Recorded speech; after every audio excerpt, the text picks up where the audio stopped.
So if you want to hear any lore whatsoever, make sure you're in the Discord or leave a YouTube comment, because I'll either pick the YouTube comment or ask a question in Discord, and the first person to get it right gets to pick lore for the week. Now, this week's lore, like I said, comes to you by way of myself, and this week's lore is on the Treeminders from Fallout 3. The Treeminders, a peaceful religious community within the capital wasteland that protects the tribe in Oasis. Now, I remember there's a way you can find Oasis on accident by just walking around, and I think for a lot of people that's how I found it. But I remember finding the Oasis protector man, the guard. I don't even remember on the wiki if there was anything said there, but I remember seeing that there is a certain point somewhere north on the map, not all the way north that Oasis is, but somewhere north on the map. There's just a guy in a barn with a hunting rifle shooting at you. And I remember killing him and taking his hood and wearing the lucky shades that were outside of Tenpenny Tower in that little convenience store, little department store. That hood, and then the pit power armor, the tribal power armor, that was like my go-to outfit for a very long time playing Fallout 3. A cult based around the worship of Harold and Bob, the tree that grew out of Harold. Harold being the mutant, the FEV mutant from Fallout 1 and 2. The FEV mutant that you meet in... Oh, I have it written down exactly as such. But in the late 2250s, a wanderer who would later take his name to be Birch found that Harold had rooted himself down in a certain spot sometime before the late 2250s. After this, him finding the Treeminders, he wanted to find others that would bring no harm to the Great One, that they refer to as Harold. The sole goal of the Treeminders is to help out Harold the Great One, and after Harold rooted himself, his green growth spread rapidly over the hilltop that he is upon. Animal life began to inhabit the area once again, yet the water still remained irradiated, and Father Birch interpreted this to be some sort of a message, some sort of a cryptic poem, if you will, a sign from their god to say that, like, remember where you're from, you have all of this lush foliage and berries and what have you around you, but don't forget that the world around you is also destroyed, and what you have is quite literally an oasis. People feel a great calling to find their way to Oasis after hearing about it throughout the Capital Wasteland, but it is a pretty well-kept secret. Three Dog will talk about it on the radio, but he says when he's doing it that he might have been experimenting with jet at the time, and he saw a tree, a real tree, a bona fide real tree, not one of those shriveled up brown things that you see out in the wastes. I love the idea of this. I remember there was people back in the day, like 2009, 2010, playing with mods that made the entire wasteland look like this, and I thought it really defeated the purpose. But I love the idea of having a small little hole of just perfectly preserved area, even though technically it's not. But I think it's also neat to see that FEV, being the destructive force that turned Harold into a tree man, could also be used to make something beautiful again. FEV was used mostly to turn people into mutants, and we see how bad that turned out with super mutants and with centaurs and the floaters and all the other fun shit that got irradiated. Deathclaws, to an extent. And then you see this, and it's a small pocket of what the world could be, and depending on the outcome of it, the wasteland can look like Oasis in a few decades, which I'll get to in a bit later. By 2277, 2 minds of the Treeminders have taken, with a potential of splitting the group. There's Tree Father Birch, who wants to curb the spread of Harold's growth as to not attract outside attackers, and wants to apply a salve to his heart to slow the growth. Him thinking we can take care of ourselves. There's only like 9 people here. I believe it's actually less than that. So inbreeding is going to be off the charts right away. But he wants to get a community settled. He wants to get a community taken care of. He wants to have a community ready in case of anything happening, which I think is understandable. But he's afraid that other people... There's like 7 people here. I think it's actually 7. 2 well-armed raiders that are good at their job come in and take over Oasis and then kill Harold, and then it's over. But there's also Leaf Mother Laurel, who feels as if Birch does not see how the spread of Harold could reclaim the wastes, she sees the growth as a miracle and would benefit from and the entire wasteland would benefit from this. She also wants to add an accelerant to his heart, so just in a few decades he can grow at a more exponential rate, and then give that to the rest of the wastes. Now, the end of Fallout 3 is pretty much canonized in Fallout 4, saying that they have drinkable water. That means that the Brotherhood won, more or less. They got what they needed. And I believe it's Deacon who brings up, if it's not Deacon, it's McCreary, who's like, they have drinkable water in DC. So imagine having drinkable water and a lush garden.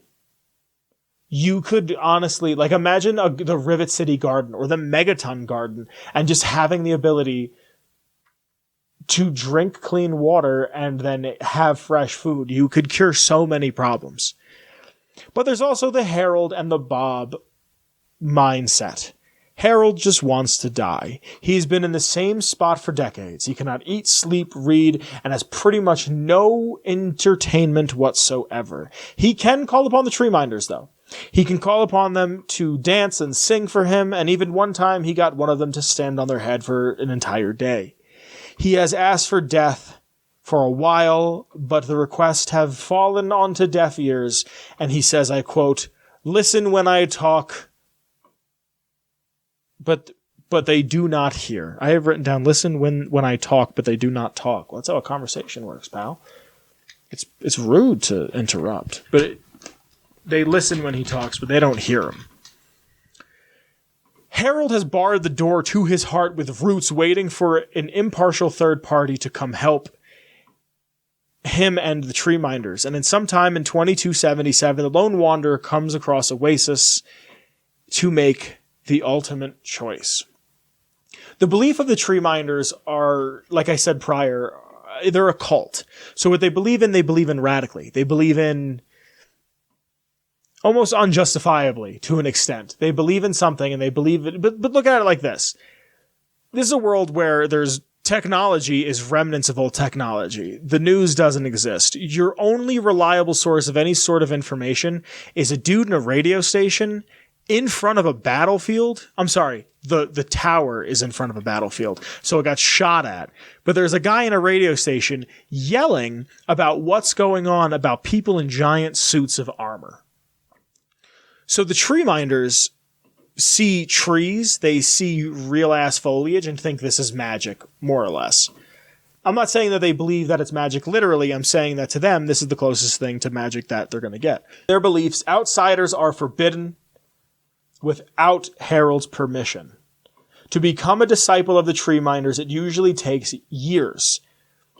There's a long process, and I get to the initiation process in a moment.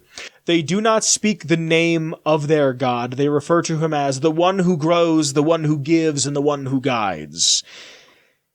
They see his speakings as a complex set of riddles. To become a Treeminder, you must go through a ritualistic ceremony where you drink the sap that purifies body and mind, in case you had any sort of thought to hurt Harold. Very good. Take your place in front of the basin, and let's begin. Outsider.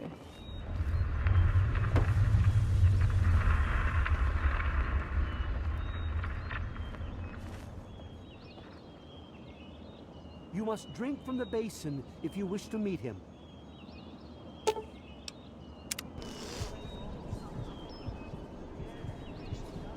We will now recite the blessing to ward off any harm the outsider may be carrying before he proceeds to the grove. I bid you depart, agents of destruction, through the power of his divine will. Leave our homes and bodies immediately. Live no longer in them, but pass over into places where you can harm no one.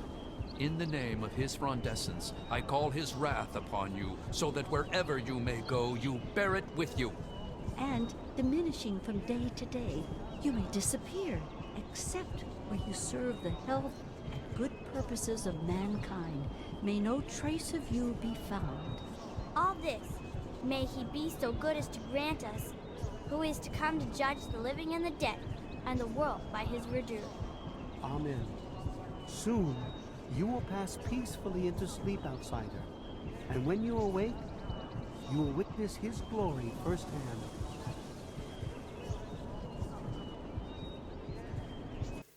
They have almost done away with technology altogether. They have guns. They don't have computers, I don't believe. There was nothing on the wiki that said they had any sort of terminals. They are very much just a caveman group. But they do have guns, and I think they have guns just out of necessity. They just need guns because it's almost like Caesar's Legion. Caesar doesn't believe in guns, but the centurion have them because those are his strongest men, and, you know, you're not going to bring a knife to a gunfight. He has to kind of secede on that. They believe it's best to get away with technology because the only thing technology has truly ever brought was violence and death. And they're a peaceful group. Treeminders have a very loose hierarchy. It was established early on that the Tree Father and the Leaf Mother have equal power, but they lead and uphold the laws of the Great One. After that, there are the Branch Tenders, the Guardians, the fellows who wait outside and have guns and what have you. There's also the Bloom Seers, which are the healers, and the Saplings, which are the children. Now there are 1, 2, 3, 4, 5, 6, 7. I was right. 7 different people that are part of the Treeminders. Tree Father Birch, Leaf Mother Laurel, Bloom Seer Poplar, Branch Tender Cypress, Branch Tender Linden, Branch Tender Maple, and Sapling Yew. There's also a Dead Branch Tender and a Drifter. Like I said, I'm a big fan of any cult in any sort of apocalyptic situation. There's not really any notes, any fun facts about them on the wiki. It's not said that they're inspired by anything, but I appreciate a hobbled together, scrappy, just a group of people that are there and are doing their best and trying, and they believe in something, and they're not really trying to hurt anybody other than their god. I also thought it was nice when I found Harold, looking into who he was and seeing that that's kind of where That's I think in a weird, that's the guy from Fallout 1 and 2 that you meet in the hub. I'm not sure where he is in 2, but I know he's in the hub in the first game. But I also like how it's very much like, I interpret it this way, maybe as I'm older and I see where the Bethesda Fallout games have gone, but it's very much like, here's an original piece of the game. Here's something that we know the fans are going to know and love. This is our send off to the original games. Kind of how in GTA 5 you kill Johnny.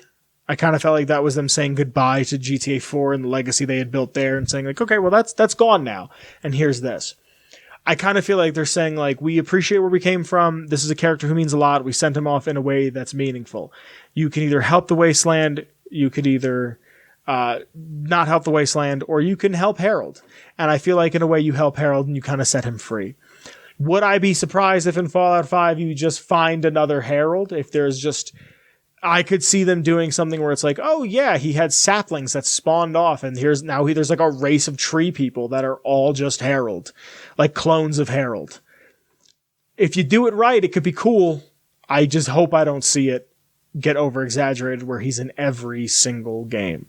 Dogmeat, I could understand. Dogmeat's kind of cool. But that's everything I really have for you, everybody. And that is this week's lore. Hey, hi, it's Vince. I hope you enjoyed that video you just watched. If you'd like to support in any sort of way, in the description below there's links to my Twitter, the show's Twitter, and the Patreon. You could support at any level, and you could be on screen like some of the names are currently. I hope to see you soon. Thank you for watching, and if you get a chance, check out another one of my videos. I'd really appreciate it. Share it with a friend. Cool. I'll see you guys later. Be safe. I love you. Bye.